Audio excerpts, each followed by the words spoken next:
Bueno, el día de hoy nos reunimos dos ciudadanos comunes a hablar sobre el cuento de Luli, de Manuel Mujica Lainez, el escritor argentino. Pues la idea de esto es que también muy relacionado con el tema de la historia pública es que las narrativas pueden llevarse al común, al diario común, ¿sí? Que no tienen que estar reposadas solo tal vez en espacios formalmente institucionados o en espacios académicos. Entonces, pues la idea es conversar precisamente como uno lo haría día a día con un amigo, con una amiga, con los familiares, es más que todo algo más esporádico. ¿Listo? Entonces, estoy con Diego. Mucho gusto, mi nombre es Diego Quiroz. Y Juan Pablo Poveda. Entonces, digamos que hemos tenido como unas preguntas orientadoras para esta conversación. Y es, primero que todo, es ¿a dónde nos transporta el relato de Luli? Bueno, el cuento Luli, después de la lectura, nos sitúa en un episodio, en una época, del periodo colonial, donde podemos ver a una chica que huye, está siempre huyendo, que ha escapado de los esclavistas. Es una joven adolescente de origen africano, de Angola, que se encuentra entre dos mundos, el mundo original del cual fue arrancada, desarraigada, para luego ser llevada por accidente a las costas de Argentina, a Río de Janeiro, donde pues, se encuentra también con unas condiciones extrañas que ahondan más su situación de zozobra. Entonces yo creo que el cuento pues, se sitúa en la época colonial, en la época donde estaba en boga todo lo que fue el proceso esclavista por parte de las potencias europeas, en este caso por parte de colonizadores portugueses. Eso puede ser más o menos desde el siglo XVI, XVII, más o menos. Bueno, lo que yo veo es que el autor, lo especial que hace el autor, aparte de que bueno, es un cuento muy hermoso, es permitirnos ver esas sutilezas a través de la narrativa sobre un momento histórico muy fuerte, ¿sí? Es como nos describe, digamos, que la manera en que Luli se encontraba en el barco, ¿sí? Cómo ella logra despertar, cómo logra describirnos todo lo que sucede, ¿no? Con respecto, digamos, al ambiente que se cernía en relación, digamos, al estilo de vida en ese momento. Y es lo que lo logra uno, digamos, que transportar a ese momento de la historia, ¿sí? Esa manera descriptiva de hacer las cosas. Sí, yo creo que la literatura tiene esta capacidad, tiene ese poder de permitirnos a través de las sensaciones y los rasgos, las experiencias de los personajes, permitirnos simbólicamente como experiencias más amplias. Entonces, es muy interesante el inicio del cuento donde ella se despierta frente a una costa, y ella recupera algo así como la dimensión de su cuerpo, después de venir de una estancia estresante, desesperada en un barco esclavista, donde seguramente el autor ya había muerto más de la tercera parte de la carga, como ellos llamaban, las personas atrapadas. Ella recobra, se estira, se despereza y recobra esa dimensión física del cuerpo. Ya pasa de ser un objeto mercantilizado, una materia prima, que para eso era lo que eran las personas para los esclavistas, un objeto más, pasa a ser eso y recobra como su dimensión humana. Es muy bonito cómo lo narra su lozanía, la belleza de su piel, la esbeltez de su cuerpo, el vigor, la fuerza de su cuerpo, precisamente le permite sufrir las condiciones difíciles del barco, ¿no? Precisamente su juventud y de cierta manera el orgullo que ella trae al ser hija de un jefe tribal, lo que le permite sobrevivir a esas condiciones tan tremendas del barco. Eso me parece muy interesante. También hay algo interesante respecto al paisaje que narra el autor, Pues porque los paisajes de África son diferentes de los paisajes de América del Sur. Y de todas maneras, parte de esa extrañeza está en eso, en dónde se despierta ella, en el paisaje que ve ella, las colinas, el tipo de árboles, la vegetación. Entonces ahí también hay algún detalle. Ya respecto a lo que pasa en el barco, al carácter de los esclavistas, podemos ver muy bien igual cómo se da sí, la enajenación de la naturaleza humana y cómo todo lo que fue un proceso esclavista colonial lanzó a millones de personas a una situación de zozobra, de desarraigo, de desesperación y de miedo. Entonces podemos ver lo que en sí fue la esencia de la colonia, que fue realmente un total desconocimiento del empleo humano y una utilización de las personas como cosas, como materias primas, como objetos esclavizables, desde la idea que se tenía en Europa muchas veces de que solo los ciudadanos blancos tenían derechos y los demás se podían usar como cosas, como herramientas de trabajo. Sí, y digamos que cómo se da más adelante en todo ese proceso cuando ella logra escapar Después de una violación, ¿no? sí. Resistió mucho. Hay que ver, por ejemplo, cómo era la habilidad que tuvo ella para resistir la violación. Porque posiblemente donde ella se resista, el mismo esclavista la hubiera asesinado. Entonces ella tuvo la capacidad de resistir dolor tras dolor y humillación tras humillación, esperando el momento preciso, digamos, para poder escaparse. Pero antes de escaparse, justicialmente asesina al esclavista y huye. Sí, como si fuera una especie de saldar cuentas. Claro. Se llama. Y es muy bonito el detalle de cuando ella está en el agua y están disparando y se escuchan los cantos de los compañeros esclavos.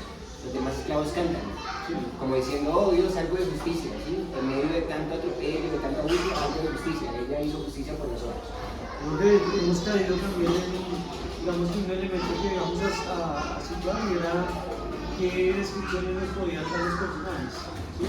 Entonces, por ejemplo, hay algo muy particular y es que a mí me parece una reacción de los personajes y es ya casi que en el desenlace del cuento es ver cómo las mujeres de estas comunidades indígenas logran ver con extrañez también a Lumi, porque no habían visto en algún momento una mujer con esa tez negra, con ese color de su piel. Entonces también la extrañez del otro que ha sido conquistado, una extrañez no simplemente de que ver a ese conquistador, sino de que ver que hay otro tipo de pieles diferente a la del conquistador. O sea, que el mundo se puede abrir a muchas miradas y matices. Es lo que a mí también me asombra, que también la tuvo en su momento, obviamente indígena, cuando se encuentra con Lumi. Exacto. Digamos, respecto a esas extrañezas se podría ver de varias maneras. Primero, claro, la época de la colonia generó, al igual que hoy en día, unas migraciones, un grupo de poblaciones que no se conocían y que de otra manera no se hubieran conocido. La gente que migró desde África o la gente que migró desde América hacia Europa. Entonces, ¿qué hay?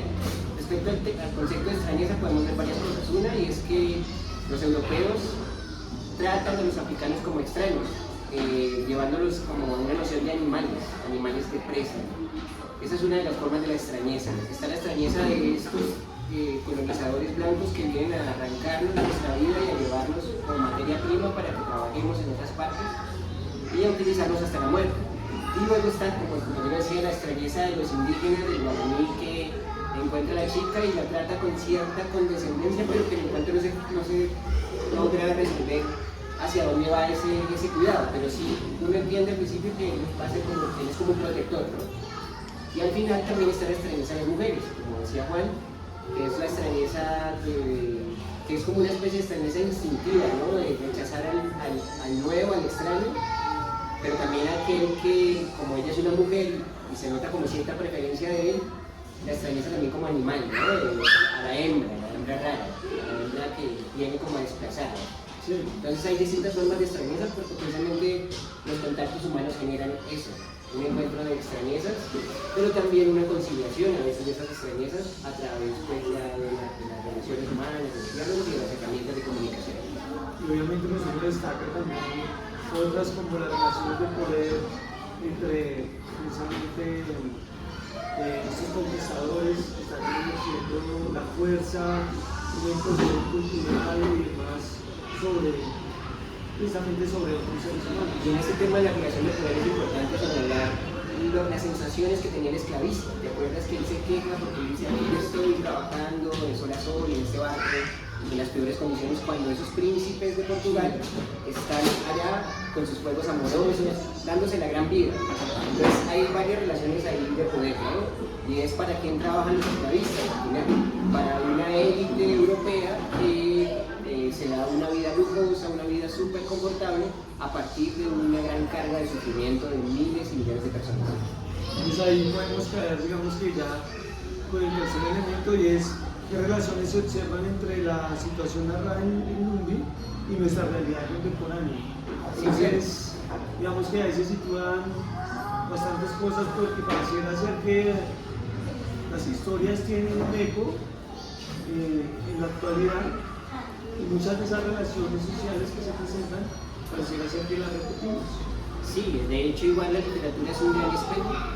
Es un espejo a veces roto, a veces claro, a veces caleidoscópico del destino humano, de este gran teatro de la humanidad donde vivimos las pasiones, las representaciones, los juegos de poder, las ilusiones y todo lo que compone el viaje de la existencia. Entonces, claro, la literatura que nos permite vernos en las circunstancias de otros, no solo presentes, no el vecino que tengo al lado, sino también de ese otro que vivió en otra época y sufrió, amó y atravesó, digamos, la experiencia humana de una manera atribulada, tormentosa o difícil. Entonces, claro, con el presente podemos ver que hoy en día ya no vivimos la situación colonial donde se da un desplazamiento forzado por vía de los esclavistas. Hoy en día vemos como masas ingentes, países enteros, se desplazan por razones económicas. Nada más lo vemos aquí en Colombia con la población venezolana, lo vemos aquí en Colombia también con la población que va por el Darién, donde viene gente de Haití, de la China, de Europa del Este. Lo vemos con la frontera norteafricana con Europa, donde los africanos están tratando de llegar a Europa para poder ganar en euros a costa de su vida, porque muchos de los barcos se hunden, mucha gente está muriendo ahora en el Mediterráneo, mucha gente está hundiéndose, naufragando. Entonces, la verdad, vivimos una situación donde ya no se esclaviza a la gente de hecho, ya no viene nadie a raptarte, a arrancar, pero se generan unas situaciones económicas de desequilibrio, de inequidad, que hace que la gente esté en desesperación, que la gente tenga hambre y que tenga que ir a buscar el sustento a otras partes donde va a vivir la extrañeza, donde va a vivir el desarraigo, donde va a vivir la zozobra. Entonces me parece que no es que nada haya cambiado, sí han cambiado las condiciones formales, pero de fondo la situación de fragilidad del destino humano sigue presente. Y es en qué momento mi vida cambia y en qué momento soy lanzado al miedo, a la zozobra, ¿sí? A la inestabilidad. Entonces me parece que el cuento es muy pertinente y nos hace pensar en todas esas personas que hoy en día están cambiando de país, luchando por encontrar su sustento en otra parte y sufriendo precisamente el rechazo y sufriendo precisamente la intolerancia muchas veces, o ellos también planteando también muchas veces unas situaciones de intolerancia a los lugares a los que llegan. Entonces el cuento me parece muy presente, es como un espejo, en buena parte de lo que estamos viviendo ahora. Y la pregunta también es cómo me mira el otro, en esa extrañeza, ¿no?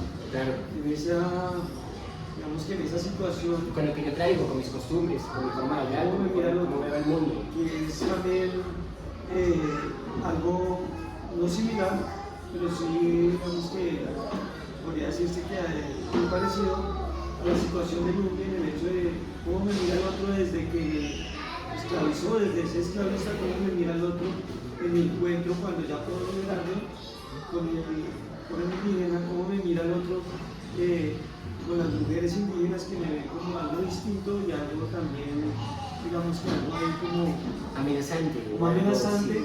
Es como me mira el otro, ¿sí? Cómo no me he podido consolidar como única humanidad, como sentido de humanidad. Exacto. Porque precisamente a raíz de esos procesos esclavistas, de conquista, que se empezaron, digamos, que a tejer esas diferencias, aunque históricamente ya se venían estableciendo, ¿sí?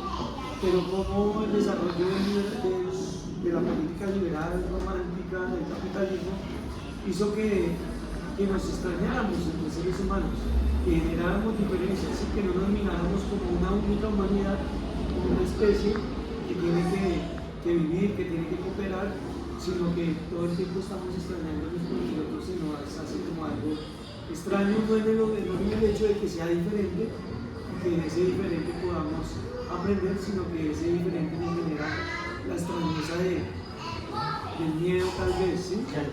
Pues yo sobre eso diría que, como usted dice, compañero, pues sí, el hecho es que antes, inclusive en la época colonial, han habido rencillas, siempre han habido disputas en la humanidad, inclusive parece que inclusive desde la época prehistórica han habido siempre rencillas respecto a lo que es la pertenencia y la no pertenencia, ser y no ser, ellos y nosotros, el otro y yo, ellos. Entonces siempre el tema de la diferencia ha sido un tema complicado en la humanidad, pero sí la época colonial, como usted dice, profundizó en las divisiones. ¿Por qué? Porque generó unas categorías de seres humanos de primera, segunda y tercera categoría, y otros que no eran seres humanos, porque como bien sabemos en la colonia los colonizadores no consideraban a los africanos y a los indígenas seres humanos.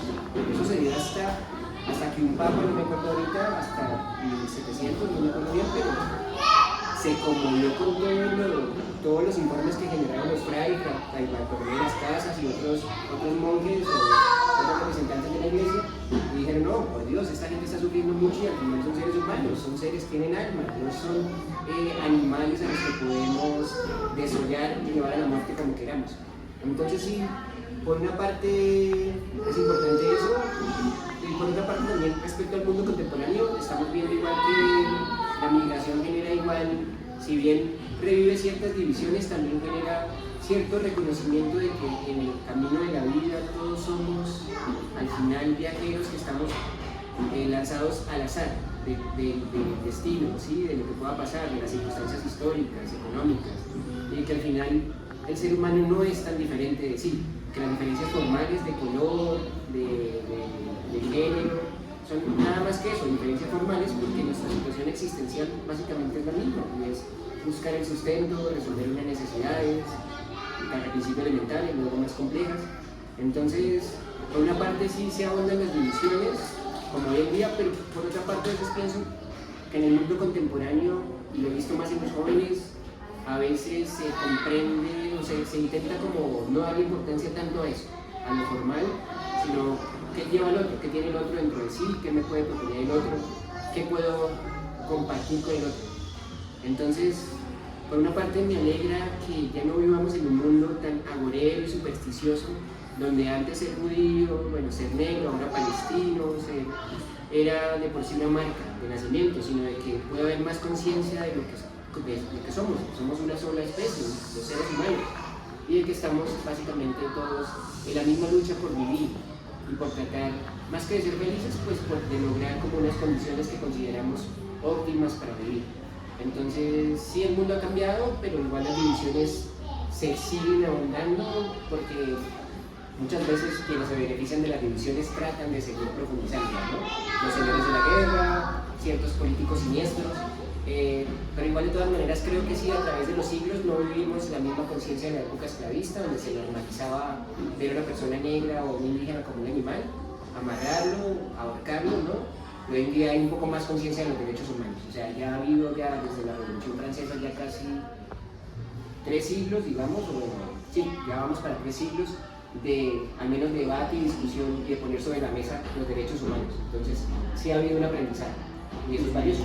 Precisamente lo interesante de esto que hay que recaer, digamos que entre el debate de la historia pública es lo que decimos al comienzo, sí, que estas narrativas y que la historia que se cierre en las comunidades sea una historia que pueda caer a las comunidades, ¿sí?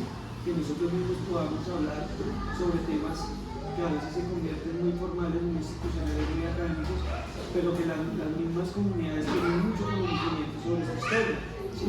Que ese conocimiento se pueda dar en la palabra cotidiana. Claro. Reconocer que que ahí también se puede construir historia y se puede narrar sobre las cosas de la cotidianidad. Sí, como lo decíamos, que no haya igual que las categorías, como decíamos antes, raciales o humanos, el conocimiento también pueda aterrizarse y, como decía un poema de Neruda, pueda volver a ser pan, ladrillo, techo, mesa. Es decir, que el conocimiento, como se dice, no sea exclusivo de ciertos cenáculos, de ciertos círculos o ciertas élites, sino se permita que nos llegue a todos y que así como un día mordemos el pan o apretamos una frazada, podamos también apretar un concepto, una idea, una reflexión que nos lleve a ampliar los horizontes de nuestra comprensión de la existencia. Y de paso, también generar más empatía con el viaje de nosotros y con la lucha particular que cada uno lleva en la vida, en la existencia. Muchas gracias.